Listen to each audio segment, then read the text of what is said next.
Hi y'all, welcome to my shop. One of the members of one of the clubs I belong to, Dave Dello, introduced his improved dust collection system. He placed what is called a Bellmouth Velocity Stack on the business end of his 4-inch dust collection hose and increased the intake velocity and also the range of the system, as shown in these pictures. Now, the device he used is available from Amazon, as shown in this picture here, and I'll have a link to that in my show notes in case you're interested in just buying one. Here's what the description says. This velocity stack has a smooth funnel-shaped inlet to help airflow. It optimizes volumetric flow rates into your induction system by preventing boundary layer separation at the inlet of your induction system. The large flange filter creates an induction system inlet that will eliminate the choke plate by preventing the boundary level separation and resulting turbulence. It's used on automobile engines. Go figure. Okay, so rather than buying one from Amazon, I thought I'd try to turn one. And originally, I was trying to design one completely from wood, but the complexity of the chucking for what's essentially a large funnel or a lampshade was driving me crazy. Then I got the idea of a simple solution that I'm going to show you today, and that comes from Canadian viewer Bert DeLille, who turned one. Here are the pictures of that he shared with me. I planned to use a 4-inch dust collection hose fitting I already had that wasn't being used, and a scrap from a pine 2x6. So here's how I'm making mine. I've got a threaded dust collection fitting that fits over a 4-inch fitting. It threads into flex hose. I've got a scrap of 2x6 pine, and I'm going to cut this out on a bandsaw, but first I want to make a few measurements on here. I want to mark the center on both sides. Then I'm going to draw the circle that this is going to fit into, and that will help me. Then I'm going to drill for a woodworm screw, because that's how I'm going to chuck this. And I know there's other ways to do it, but this way it looks like I thought through it, and I think it'll work for me. You got any better ideas? Leave me in the comments. For other viewers. Okay, so now we're going to take this center mark, and this is going to be where that hose fitting will fit. We'll do that on both sides. Hopefully these are opposite each other, but at least give me some relative reference. Okay, this is going to be the front, so that's the part we're going to work on first. So I'm going to go ahead and drill a 5/16 inch hole for my woodworm screw, and I'm going to drill it. Doesn't matter, I could drill it all the way through, but I'm going to use a spacer.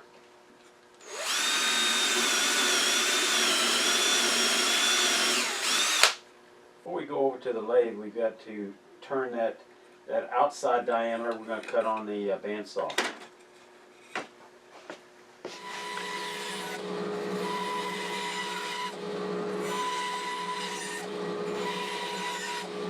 Woodworm solution is a great chucking solution for a lot of things, and this is a good example of one. Make sure you put it in there correctly. I'm going to use just a little bit of wax, make it a little easier. Always keep paraffin handy, make it a little easier to slip it on and off. I'm going to use a 1/4 inch spacer because I'm going to cut halfway through, and I don't want to run the risk of hitting that screw, and this will prevent that. So we're just going to thread this on.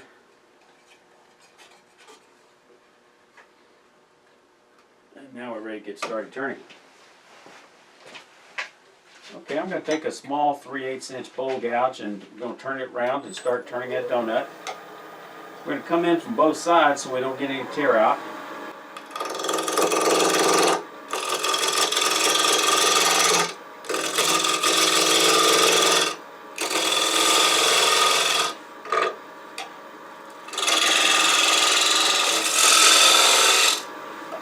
Okay, now we got it round. We're going to start working that donut. In grain, or side grain, just like you're turning a bowl, so you go from small to large.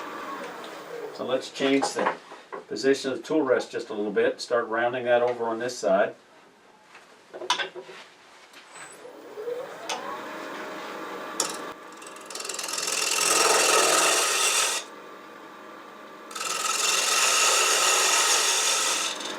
pretty well got it.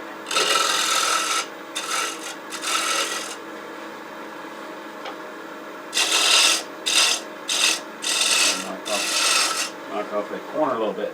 Now we're going to move it over here and come in from the back side. Do the same thing.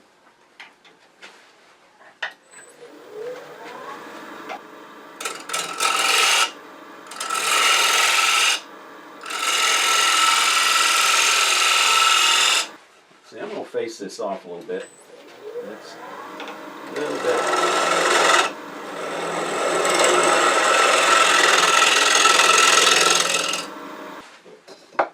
Because we don't want to oversize it. It's like making a box. We're going to have to kind of sneak up on it. And I think that'll work. Alright, so I'm going to remove some of this in the middle down to about 3/4 of an inch. Let me get my calipers.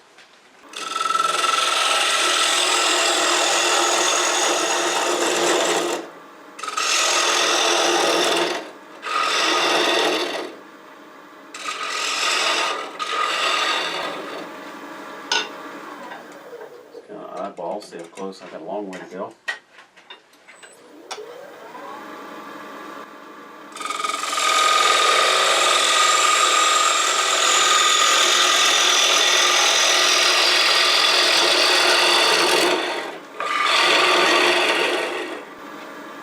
And actually, I can actually see the woodworm, or a hole for the woodworm screw, so I can actually check to see how deep, how far I've got to go, and I bring it back to where this is out here, and I've got a good 1/4 of an inch, as we expected. And I think we're just going to use this box scraper. We're going to line this up parallel.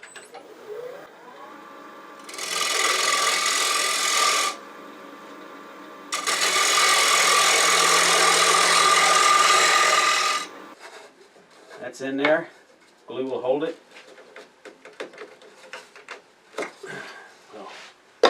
Take that out. Now I'm going to hold this with a set of chuck jaws. So I'm going to put a tiny little recess in there. Let me see what jaws I'm going to use. I believe these will work. My power grip jaws. So I'm just going to put a tiny little recess here in the corner that I can bite into this with a dovetail. I think I'm going to use the same little scraper and just put a tiny little groove in there. And I don't want to go it all the way down because of that. I don't want to run the risk when I go to hollow this thing out that I'm going to hit the jaws. So I want to give myself a little bit of room.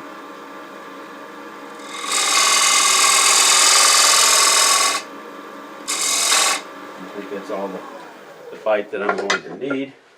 Now I'm going to go ahead and unthread this and recheck it.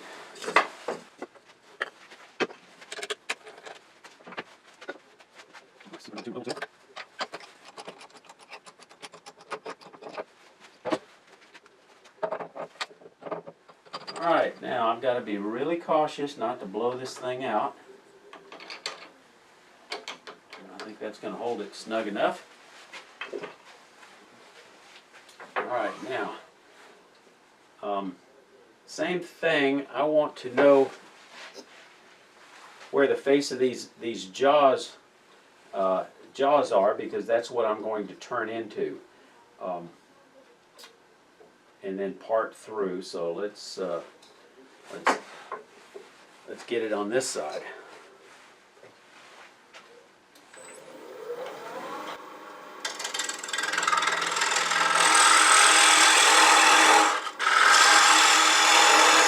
Outside of that by 1/8 of an inch, because I'd like a smooth transition from the wood flowing into the bell as possible.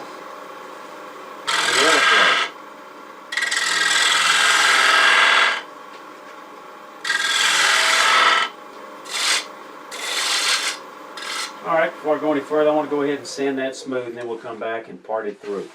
And here comes the tricky part. I'm hoping to part through without hitting those jaws. If I've measured correctly, this ought to be just fine. Get the speed up a little bit. Just going to come in with a thin parting tool.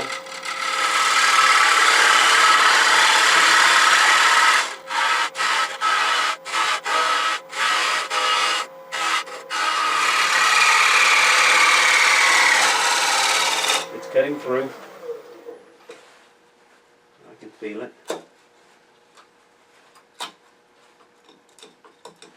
Rod here. Pull that out. So we can see I had a pretty significant gap there, no problem.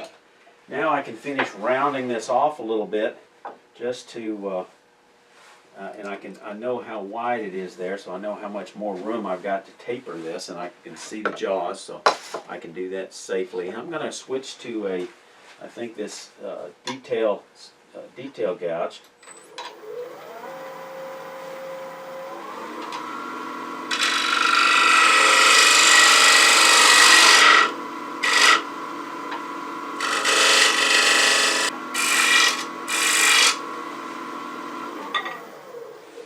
Alright, I'm going to sand this smooth. I'm going to seal it with some sanding sealer, and I just want this to kind of almost be polished.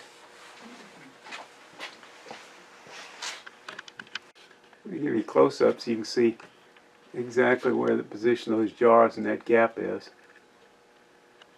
That's what I had to work with.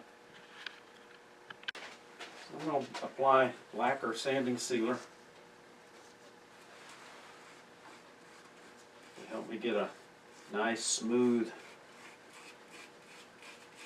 Okay, I put sanding sealer on it. I've sanded it back to 320. I've used abrasive paste. I've got just as nice a surface on it as I can get. So now I'm going to go ahead and free out of here.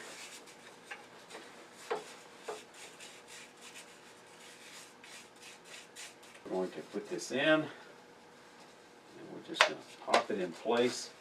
I think that's going to be good enough, but next time I do something with a little silicone, I'll probably put a little silicone bead around here. And now, here's where this thing's going to go. I've got this stapler hose, flex hose, and this thing screws in, and it was interesting to me. It took me a while to figure it out, but it's a left-handed thread.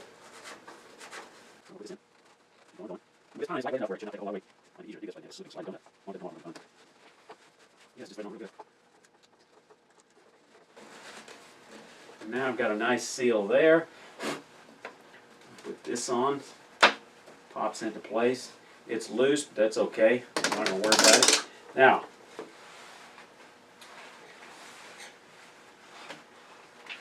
I don't have an anemometer whether you can actually measure the airflow here, but I've got folks in my club that went out and made these, bought the anemometers to measure the airflow, and they've done it with and without, and they say it's a significant improvement. How much? I'm not sure. Maybe on the order at least 50%, according to one of them. You know, you get too far out, you're not going to get suction, so you still got to get it pretty close to the work, but this should do a better job of pulling in the dust. Let's just give it a trial run here. I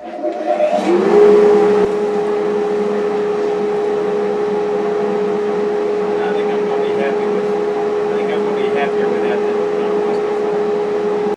I want to share my passion for woodturning with you with videos that inspire and teach. Your questions and feedback matter, so leave them in the comments below. And remember, y'all stay safe. Come on back here.